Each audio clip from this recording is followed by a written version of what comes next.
Hello everyone and welcome back to Growing with God. So today I want to answer the question, who are evil angels?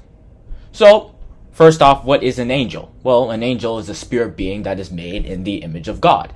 And angels were also commonly referred to as in the Bible as sons of God as well, in places like Job chapter 38 verses 4 to 7, because just as, a father would give life to a son, God gave life to these angels as well.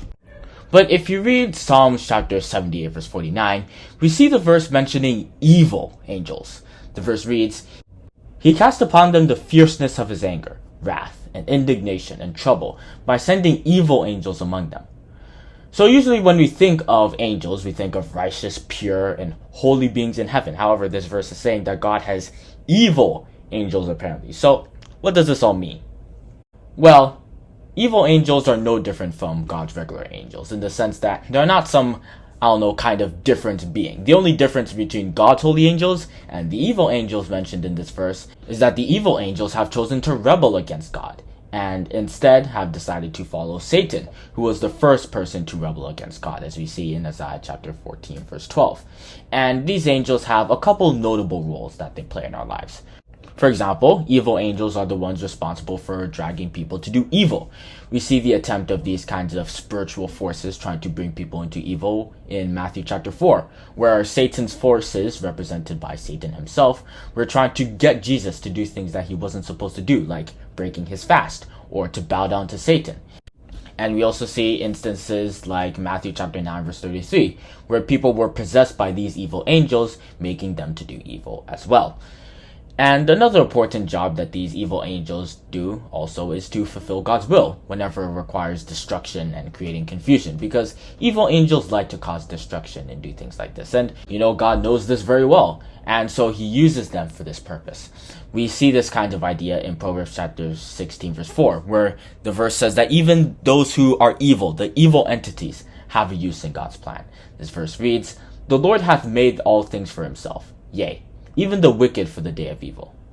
And one great way God is using these evil angels to accomplish his purpose can be seen with the illustration in Revelation chapter 19 verses 17 to 18 about how God would use these evil angels to defeat the false religious leaders of our current age by making religious leaders spiritually weak in order to water down the system and to corrupt it.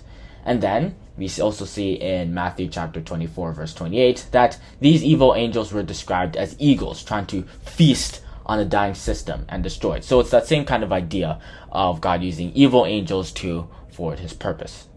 But one thing that is important to note is that these evil angels will not be around tormenting God's people and institutions like marriage and family and true Christian beliefs forever. As, when Christ came to power, he was said to have defeated these evil angels. We see this battle illustrated in Revelation chapter 12 verses 7 to 12, where Michael, who is Jesus Christ, fought against the angels and prevailed. And because of this defeat, the evil angels can no longer target God's institutions or to, ruin them. So now that Christ has defeated these evil angels, Satan's empire is, sort of like a kingdom that is divided against itself that cannot stand anymore. We see this said by Jesus Christ in Matthew chapter 12 verse 25, that when this happens to a kingdom, it's completely finished. It's not going to stand. But evil angels are angels who can't help but destroy things.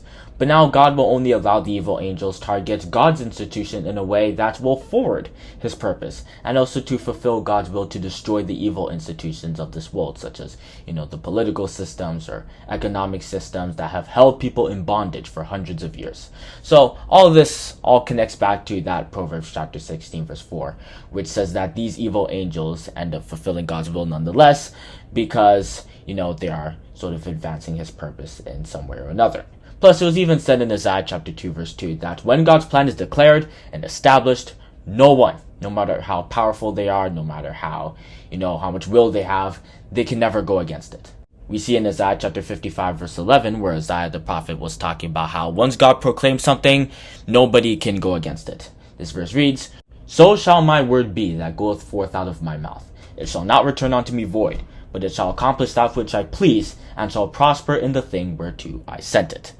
But anyway, I think that answers the question on what evil angels exactly are that we see in Psalms chapter 78 verse 49.